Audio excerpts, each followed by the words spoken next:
Hello, San Francisco. TEDx. Oh my God, blinding light. Hi, everybody. How are you? Fine.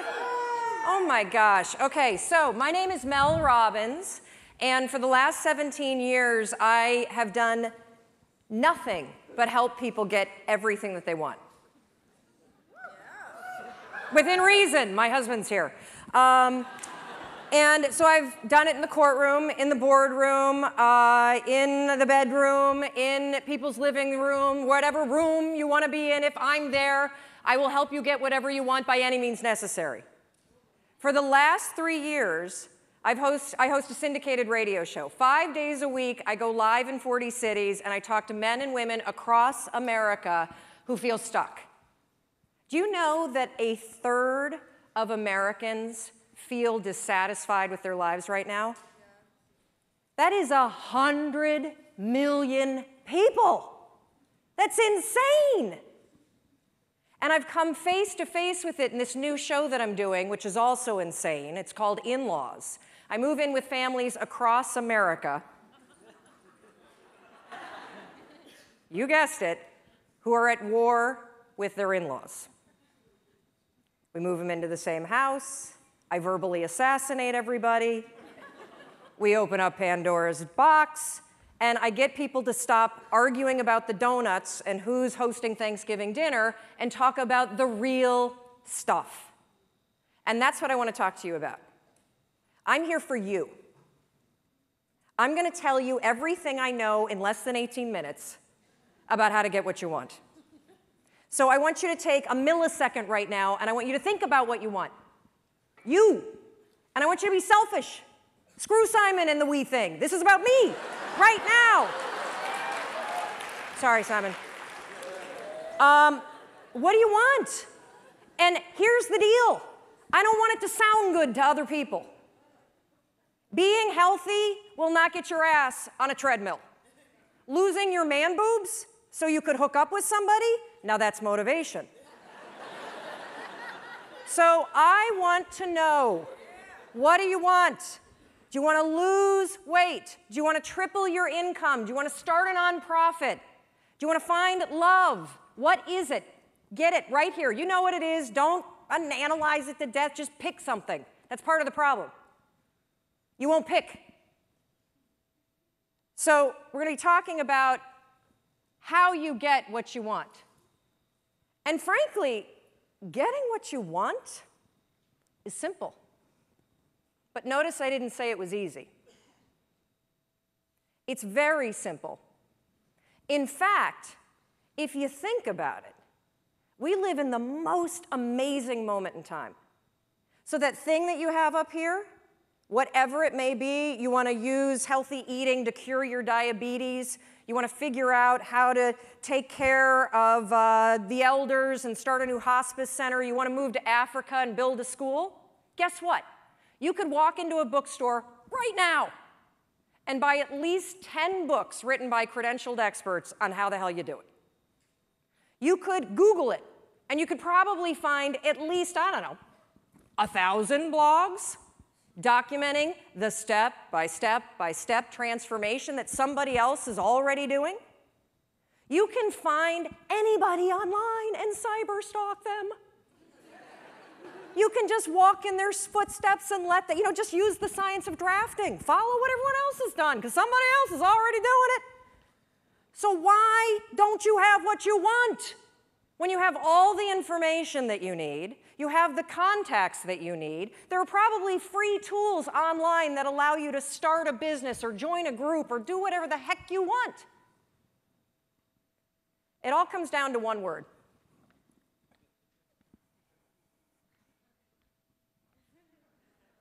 Shut the front door, you know what I'm talking about? The F-bomb. It's everywhere. You hear it all the time, and I honestly don't understand what the appeal is of the word. I mean, you don't sound smart when you say it. And it's really not expressing how you really feel. It's sort of a cheap, shot to take. And of course, I'm talking about the word fine. How you doing? Oh, I'm fine. Oh, really? You are? Dragging around those extra 40 pounds? You're fine? Feeling like roommates with your spouse? And you're fine? You haven't had sex in 4 months? You're fine? Really? I don't think so. But see, here's the deal with saying that you're fine. It's actually genius. Because if you're fine, you don't have to do anything about it. But when you think about this word fine, it just makes me so angry. I mean, here we are at a conference about being alive, and you're going to describe the experience of being alive as fine? What a flimsy and feeble word.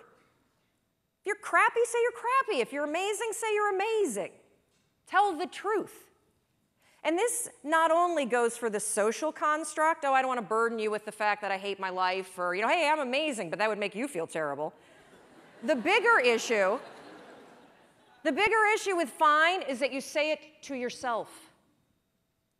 That thing that you want, I guarantee you, you've convinced yourself that you're fine not having it. That's why you're not pushing yourself. It's the areas in your life where you've given up, where you've said, oh, I'm fine. My mom's never going to change, so I just can't have that conversation. I'm fine. We got to wait until the kids graduate before we get divorced, so we'll just sleep in separate bedrooms. I'm fine. I lost my job. I can barely pay my bills, but whatever. It's hard to get a job. And, one of the reasons why this word also just annoys me so much is scientists have calculated, oh yeah, I'm coming down. Scientists have calculated the odds of you being born. That's right. They've crunched the numbers. I see you up there. They have crunched the numbers on you. Yeah, no, you guys standing up, you want to sit down for this. They've crunched the numbers on you being born. And they took into account all of the wars and the natural disasters and the dinosaurs and everything else. And do you realize that the odds of you, yeah, right here, put your computer away, stand up for me, Doug. So the odds of Doug here, turn around, say hi to everybody. The odds, of Doug being born at the moment in time he was born, to the parents you were born to, with the DNA structure that you have, 1 in 400 trillion. Isn't that amazing? I'm so lucky. Yes. You're not fine, you're fantastic. You have life-changing ideas for a reason, and it's not to torture yourself. Thank you. Thank you, Doug. Christine was right when she said all of you could be on stage, because all of you, we're all in this category. 1 in 400 trillion. All day long, you have ideas that could change your life, that could change the world, that could change the way that you feel. And what do you do with them? Nothing. Oh, hopefully I won't moon you. You didn't pay for that.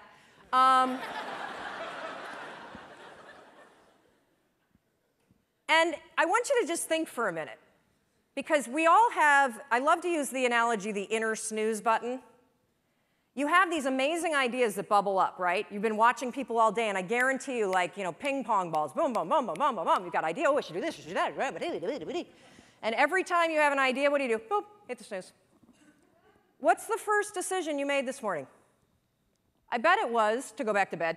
Yep, for the first decision today, I'm 1 in 400 trillion, I'm gonna go back to sleep. And I get it. Your bed is comfortable. It's cozy, it's warm. If you're lucky, you've got, like somebody that you love next to you, or in my case, I've got my husband and my 2 kids and possibly the dog. And the reason why I'm bringing up this first decision that you made today and the inner snooze alarm is because in any area of your life that you want to change, there's one fact that you need to know. Just one. You're never going to feel like it. Ever. No one's coming. Motivation isn't happening.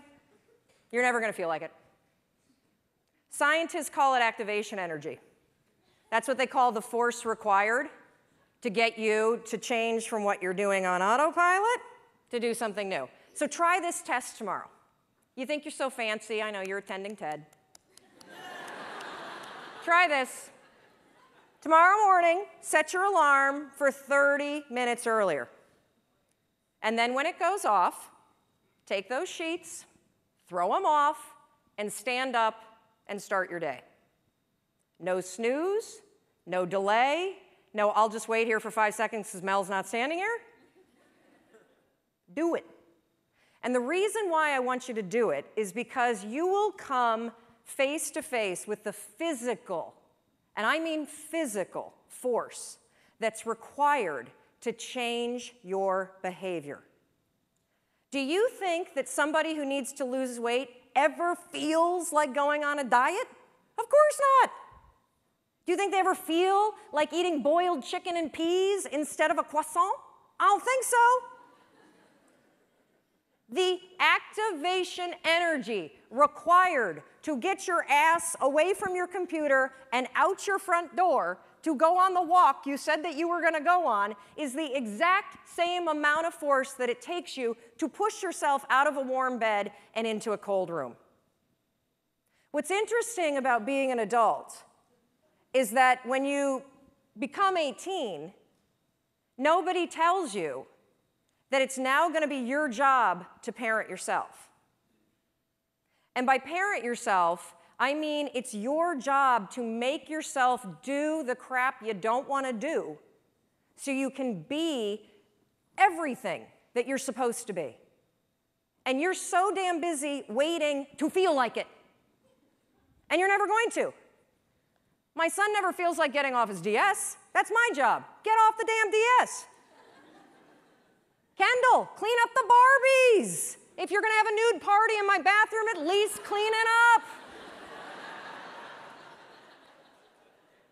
God, chew with your mouth closed. We're not in a barn for crying out loud. All right, dinner's coming. Get out of the pantry. As parents, and you were a kid, your parents make you do the things you don't feel like doing because you won't. Ever. Not now, not then, not ever. And even when you get good at something, you'll figure out something else you don't want to do. And then you'll plateau out and you'll get bored and you're like, I hate this job, this is boring. But will you look for a new one? No, you'll just bitch about that one. It's very, very simple to get what you want, but it's not easy. You have to force yourself. And I mean force. And the reason why I use the word force, when Roz was up here and talking about the emotion tracking, and she had the picture of the two sides of the brain, I look at the brain the exact same way. Only I describe one side of your brain as autopilot, and the other side is emergency brake. That's the only two speeds you get. Autopilot, emergency brake. And guess which one your brain likes better? Autopilot. You've had the experience where you've driven to work, right? And you get there and you're like, oh my God, I don't remember driving here. You weren't drunk. That was your brain on autopilot. It was functioning just at this level. And the problem with your mind is that anytime you do anything that's different from your normal routine, guess what your brain does? Emergency brake. And it has that reaction for everything. Everything. You walk into the kitchen and you see everybody's left their breakfast dishes for you. And you think for the 100th time, I'm going to kill them. In fact, I'm going to leave them here and I'm going to make them do it. But that's not your normal routine, is it? So your mind goes, emergency brake. And you go right into autopilot. I'll just load it and be pissed and then not have sex. That's what I'm going to do.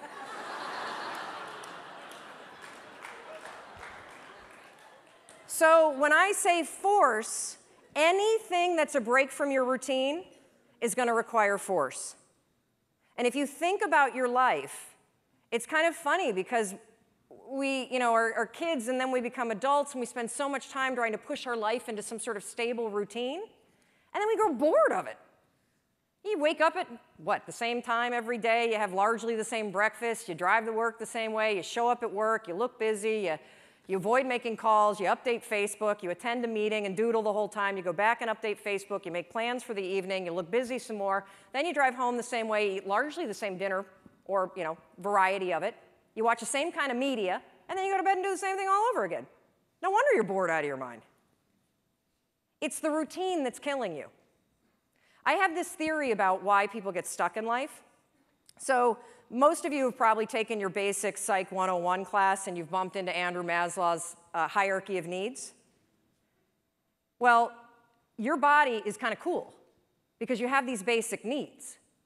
And your body is wired to send you signals. If you are hungry, if you need food, what do you feel? If you need water, what do you feel? If you need sex, what do you feel? Thank you.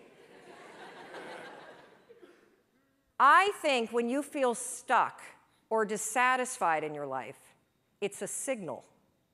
And it's not a signal that your life is broken. It's a signal that one of your most basic needs are not being met. Your need for exploration. Everything about your life, about your body, grows. Your cells regenerate, your hair, your nails, everything grows for your entire life.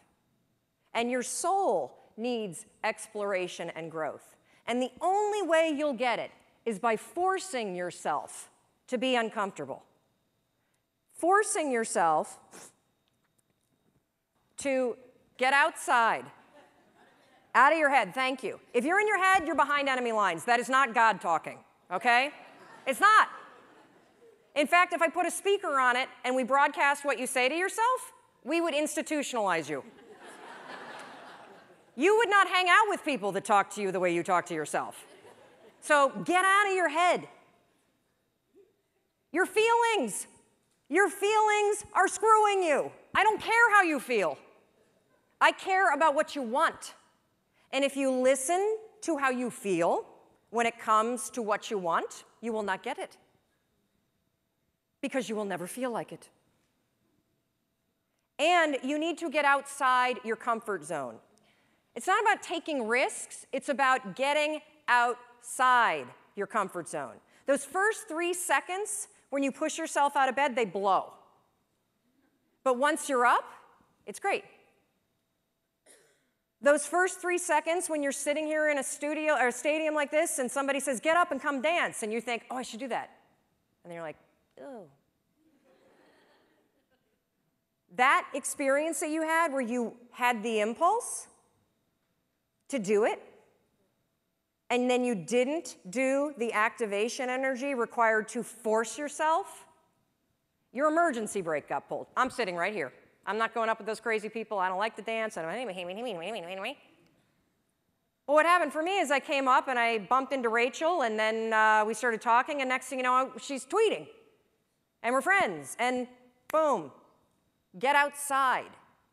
That's where the magic is. That's where the 1 in 400 trillion exists.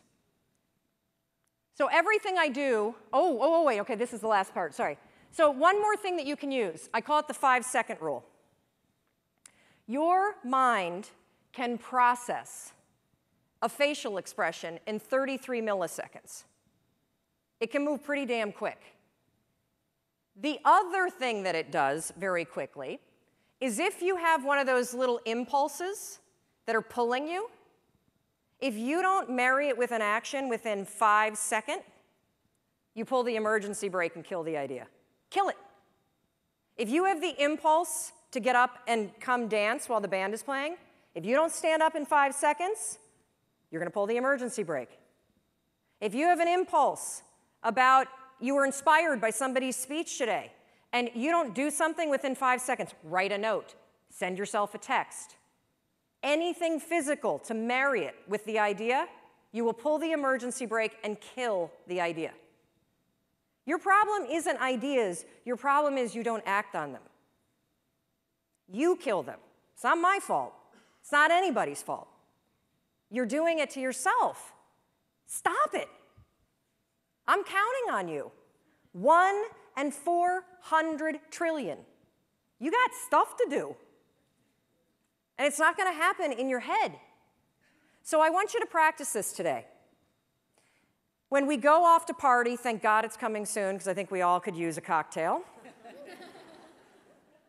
I want you to practice the 5-second rule. You see somebody and you think you have that impulse, they look interesting. Walk over there. You were inspired by somebody and you have a request, make it. That's why you're here. Experiment with it, and I think you'll be shocked about what happens. And one more thing, I want you to know that everything that I do, whether it's the radio show or the television show or the book that I wrote or the column, it's for you. And if there is anything that I can do, if I can do anything to make you do the things you don't want to do so you can have what you want, I will do it. But you need to walk over, you need to open your mouth, and you need to make the request. You got it? Good. Go do it.